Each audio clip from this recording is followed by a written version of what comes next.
নমস্কার বন্ধুরা, আমি তমাল মাইতি, গ্রিন প্যারাডাইস নার্সারি। আর আপনারা দেখছেন ছাদ কৃষি চ্যানেল। আর প্রথমেই বলে রাখি, আপনারা চ্যানেলটাকে সাবস্ক্রাইব করে রাখুন। তাতে নিত্য নতুন অনেক কিছু গাছ সংক্রান্ত, গাছের পরিচর্যা সংক্রান্ত, মাটি সংক্রান্ত অনেক ভিডিও আমি দিয়ে থাকি। সেটা কোনো না কোনো কাজে লাগবে, যার যেরকম আছে। সবাই যে সব জিনিস পায় না, সবার হয় না। যার যেরকম সুযোগ আছে সে সেরকম জিনিস দিয়ে তৈরি করে নিতে পারেন। আর এটা অনুরোধ করছি, আমি আপনাদের পরামর্শ দেই রাত্রি 8টা থেকে 10টা। অনেকে দিনের বেলা করছেন, সকালবেলা করছেন, এটা করবেন না দাদা। আপনি পরে যখন ফোনটা কেটে দিচ্ছি তখন তারা রাগ করছেন, কিছু করার নেই। কেন, আমার একটা নিজস্ব সময় আছে। কেন, আমি আমার নিজস্ব ব্যক্তিগত সময়ে কাজ করি। সেই সময় আমি উত্তর প্রত্যেককে দেই, হোয়াটসঅ্যাপের উত্তর দেই। দেখুন, আমি এখন রেকর্ডিং করছি, আপনাদের বলছি, এই ভিডিওটা করছি। এখন তো এই ফোন ধরবো না, ফোন আসছে, ফোন ধরবো না। তাহলে আমার নিজস্ব ব্যাপার হচ্ছে, এই সময়টা আমি ফাঁকা থাকি এবং আপনাদের জন্য ফাঁকা রাখি। এই সময় রাত্রির 8টা থেকে 10টা একবারই কল করবেন, একটার নাম্বার থেকে কল করবেন, আমি ঠিক রিটার্ন করে দেবো। এবার আজকে যেটা বলি, একটা মাটি আমরা আগে মাটি দেখিয়েছি, মাঠের মাটি দেখিয়েছি, যে কেনা মাটি দেখিয়েছিলাম, দোআঁশ মাটি দেখিয়েছিলাম, তারপর এঁটেল মাটি দেখিয়েছি কিভাবে করবেন। আজ একটা মাটি দেখাবো, সেটা হচ্ছে ড্রেনের মাটি।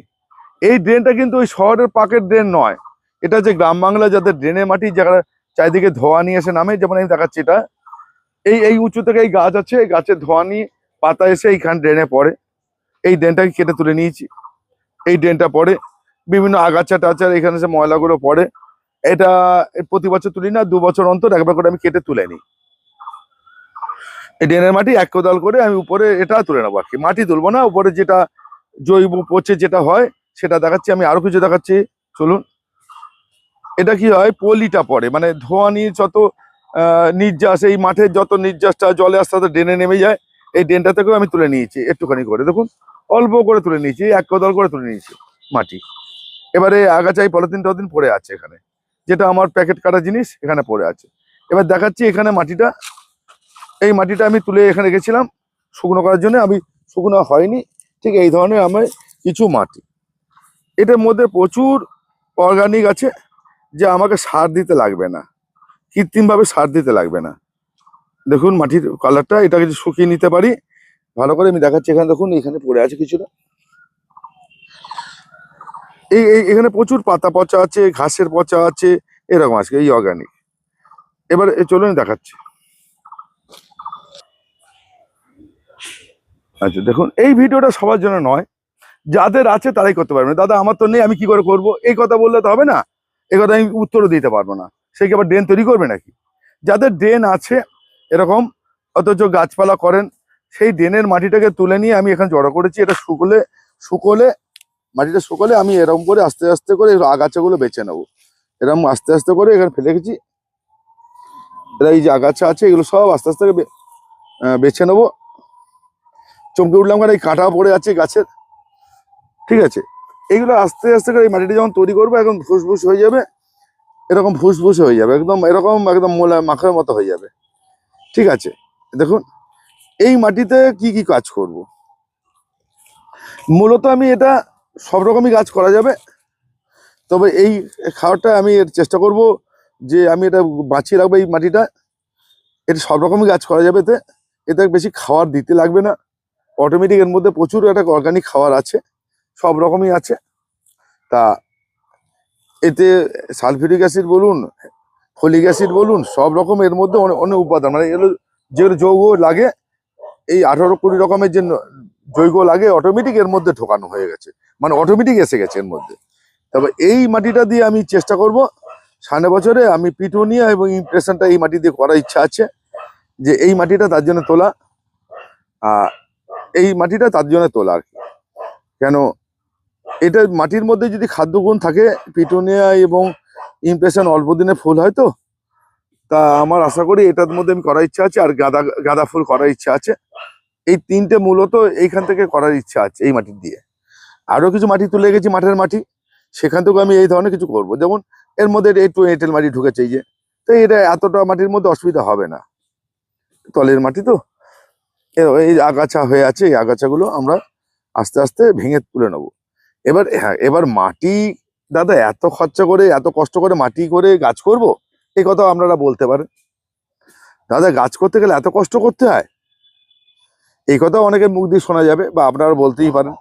দাদা ভালো কিছু করতে গেলে আপনাকে চোখ রাখা চাকায়, চোখ দিয়ে আপনাকে দেখে সেখান থেকে কিছু সংগ্রহ করতে হবে। ভালো করার তো অনেক উপায় আছে, তা সেই ভালো করতে গেলে আপনাকে একটু তো কষ্ট করতেই হবে। আর একটা কথা বলি, শর্টকাটে কিছু হয় না, জীবনে সাফল্য কোথাতেও আসে না। সেটা পড়ালেখায় বলুন, জীবনের চাকরি করুন, ব্যবসায় বলুন, যে ক্ষেত্রে হোক, শর্টকাটে আপনার সফলতা কিছু আসে না। কেন আসে না? হয় না। আপনি যাই করুন, দীর্ঘমেয়াদী এটা সময় লাগেই যে কোনো জিনিসে। এবার আপনারা এইটা সুবিধা হলো কি দেখাচ্ছি, এই মাটিতে এরকম ইটের টুকরোও আছে এর মধ্যে, হ্যাঁ সব রকম। এইটার সুবিধা কি, আপনার তো এত মাটি লাগবে না, তুলে নিলেন, আপনি 1 বছর রেখে দিন, 2 বছর রেখে দিন, পরে ব্যবহার করবেন। মাটি যদি ঠিক মতো না তৈরি করতে পারেন, তাহলে আপনার কাছে কোনো গাছই ভালো হবে না। সার দিয়ে, অতিরিক্ত সার দিয়ে মাটি ভালো হয় না। মাটিকে যদি আপনি তৈরি করতে পারেন, হ্যাঁ, তবেই আপনার একটা ভালো কিছু হবে। মাটি বলুন, ঘ্যাস বলুন, যে কোনো মিডিয়াতেই আপনি কাজ করতে পারেন। সেই মিডিয়াটাকে যদি আপনি ঠিক মতো না তৈরি করতে পারেন, হয়তো বলবেন যে এই বসে বসে বড় বড় জ্ঞান দিচ্ছে ইউটিউবের মাধ্যমে, কিন্তু ব্যাপারটা হচ্ছে যেটা সত্যি সেটাই বলতে হবে, যেটা হবে না তো হবে না। কেন আবার আপনারা মনে করুন যে দাদা ওইখানে মাটি তো পাওয়া গেছে, ওই ড্রেনে তুলেছিল, শহরের লোকেরা যার ড্রেন থেকে মাটি ওঠে রেখে দেয় পাক মতো করে, সেই মাটি দিয়ে হবে না কেন? সেই সেই পাঁকটা তো প্রচুর গন্ধ বেরোয় এবং সেটা তো উর্বর কালো হয়ে যায়। হ্যাঁ হ্যাঁ, এই কথাটা আমরা বলতে শুনেছি, বলবেন। আপনাদের শহরের মুশকিলটা হচ্ছে, শহরের ড্রেনের মধ্যে গাতে গাতে যে পাঁকটা তোলা হয় সেখানে পচানি হয়, উর্বর আছে, কিন্তু তার মধ্যে প্রচুর পরিমাণে সোডা ব্যবহার হয়। সোডা বলতে আমরা যে বাড়িতে কাপড় কাচি, কাপড়ে কাঁচা জলটা বা ড্রেন দিয়ে পার হয়, সেই পরিমাণে প্রচুর পরিমাণে একটা সোডা থেকে যায়, বা ওই সোডা জাতীয় জিনিস থেকে যায়। কেন, আমি নিজে দেখেছি একটা জিনিস, আমাদের কলকাতা শহরের জলটা, সেটা হচ্ছে ভাঙড় একটা এলাকা দিয়ে পার হয়, পচানি জলটা পার হয়, সেটা হচ্ছে ঘটকপুকুর একটা জায়গা বলছি, ঘটকপুকুর দিয়ে। আমি সেখানে, ওই লক গেট আছে, এটা খাল, কিন্তু বিরাট বড় একটা খাল, চওড়া খাল, লক গেটে ঘটকপুকুর দিয়ে জলটাকে পার করে দেওয়া হয়। এই কলকাতার যে মানে ময়লা জলটাকে ওই দিক দিয়ে পার করা হয়, গঙ্গায় ফেলা হয় না। কেউ যদি গিয়ে থাকেন বা দেখে থাকেন বুঝতে পারবেন। ওই লক গেটের ওখানে জলটা একটা আচার খেয়ে পড়ে, জলটা আচার খেয়ে পড়ে, বাস্তব থেকে অভিজ্ঞতা নিয়ে বলছি। সেই ছবি থাকলে আমি আপনাদের দেখাতাম। সেই সেই খালের ছবি, যেখান থেকে আচার খেয়ে পড়ছে, সেখানে জলের ফেনা দেখলে আপনি অবাক হয়ে যাবেন। সেই ফেনাটা হচ্ছে হাফ কিলোর মধ্যে জলের ফেনা আছে, যেখানে জলটা আচার খেয়ে পড়ছে, তারপরে জলের ফেনা, মানে যেটা জলের ফেনা বলতে, সার্ফ জল করলে বা সার্ফে জল করলে যে বালতির উপরে ফেনা হয়, দেখেছেন তো আপনারা, সেই ফেনাটা হাফ কিলোমিটার অব্দি আছে ওই ময়লা জল। এবং ওই জলটা পার হয়ে যখন যাবেন, আমরা আছে কিছু জায়গায় পোল আছে, কিছু জায়গায় খাল দিয়ে পার, নদী পার হতে হয়, দুর্গন্ধ জল একটা বেরোচ্ছে, কিন্তু সেই জলটা যখন আচার খেয়ে পড়ছে, তার যা কালো, জলটা কালো, সেই জলটা যখন আচার খেয়ে পড়ছে, প্রচুর পরিমাণে সমুদ্রের মানে এর ফেনা হচ্ছে, সেই ফেনাটা কোত্থেকে আসছে? তাহলে এই জলের মধ্যে প্রচুর পরিমাণে আমরা ক্ষার যুক্ত সোডা মিশে আছে। কলকাতায় সব জলই, ময়লা জলই ওখান দিয়ে পার করা হয়, কাপড় কাচা জল, যাই কিছু বলুন। তাহলে বুঝতেই পারছেন, সেইখানকার যদি মাটিটা আপনি তুলে রাখেন, তুলে নেন, সেখানে মাটির মধ্যে কি থাকবে আপনি বুঝে নিন। হ্যাঁ, আপনি তুলে নিতেই পারেন, তুলে নিয়ে কিছুদিন রেখে দিন, অন্তত 2 মাস 6 মাস রেখে দিন, ফাঁকা জায়গায়, জল বৃষ্টি খাক, সেই মাটির সঙ্গে অন্য একটা মাটি মিশিয়েও আপনি কাজ করতে পারেন, এবং তাতে একটু বালির কণাটাও বেশি থাকবে। আপনি ওই যে পাঁকযুক্ত মাটি, যেটা ড্রেনের মাটি, ওতেও উর্বরতাও থাকে, কিন্তু ওই মাটিটাকে নিয়ে সঙ্গে সঙ্গে ব্যবহার করতে পারবেন না। খোলা জায়গায় আপনার 1 বছর রাখতে হবে, খোলা, যাতে ওই ক্ষার জাতীয় জিনিসটা ধুয়ে বেরিয়ে যায়, তারপর মাটিটা আস্তে আস্তে উর্বর হয়ে যাবে, তার নিচের রূপটা ধরে পারবে। সেই মাটি শুধু বসালে হবে না, সেই মাটির সঙ্গে আবার অন্য অন্য মাটি মেশাতে হবে। যেমন আমি এই মাটির সঙ্গে অন্য কিছু না মেশালেও চলে যাবে, ওই ক্ষেত্রে কিন্তু হবে না। তাহলে আপনাদের প্রশ্ন যেগুলো করতে পারেন তার সেই প্রশ্নের উত্তরটাও দিলাম। এটা যে গ্রাম বাংলায় যারা থাকছেন, গ্রামে থাকছেন, তাদের যে ড্রেনের মাটিটা বা তারা যদি এই কাজটা করতে পারেন, তারা কিন্তু একটা উর্বর মাটি পেতে পারেন।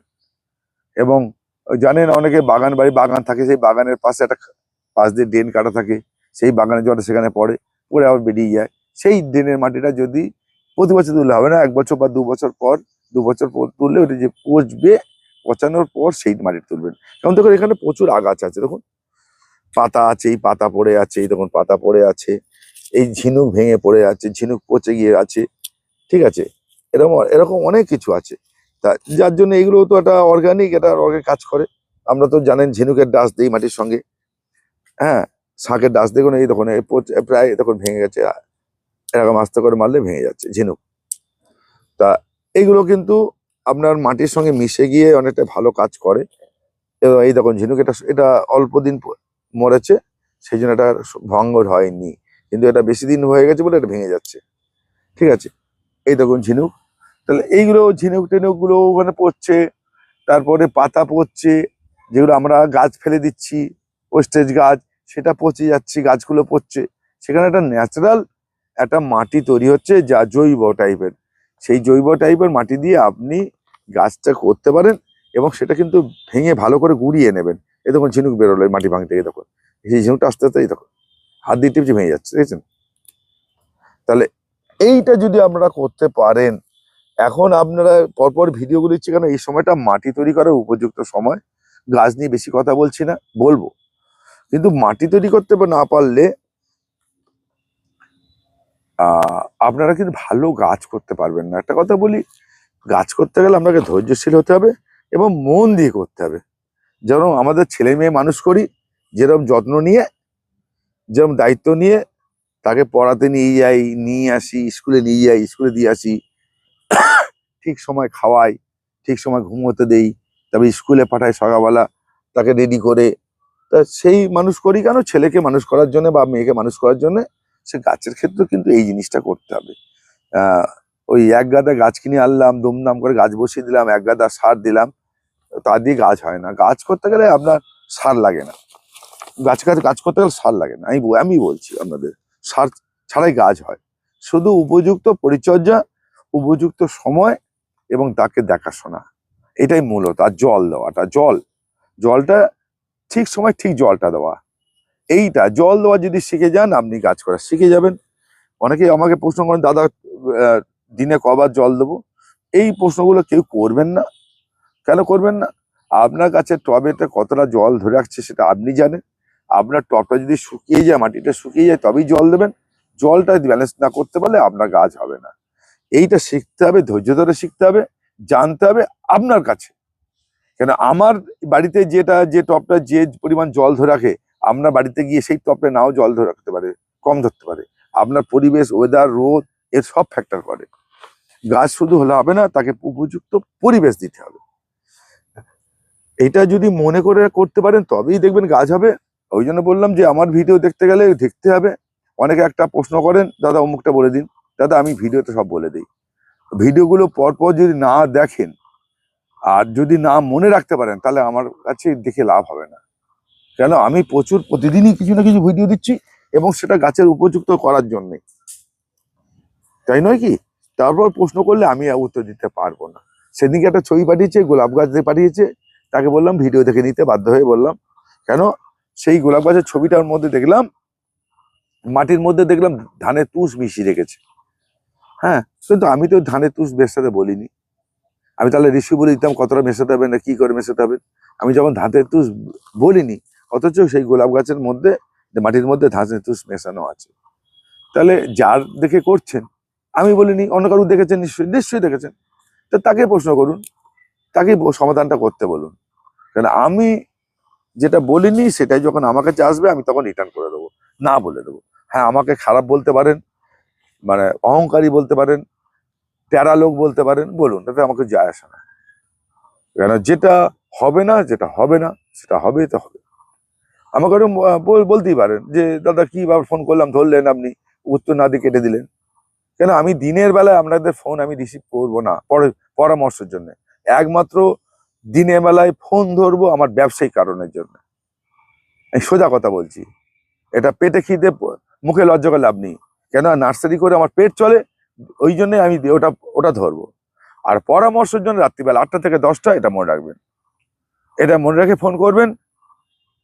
আচ্ছা, সবাইকে ভালো থাকবেন, সুস্থ থাকবেন।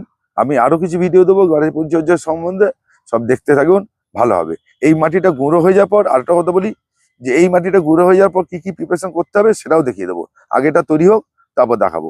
কেন এর মাটিটা তৈরি হয়নি, সবে তুলেছি আজকে, গতকালকে আর আজকে মেরে তোলা হয়েছে, আর কিছুটা বাকি আছে। তুলে এটাকে শুকিয়ে ঝেড়ে একদম ফ্রেশ করে নিয়ে তারপর এর সঙ্গে কি কি করতে হবে আমি আপনাদের সব দেখিয়ে দেবো, এটাও দেখাবো। ঠিক আছে, ভালো থাকবেন, সুস্থ থাকবেন, নমস্কার, আজকে এই পর্যন্তই।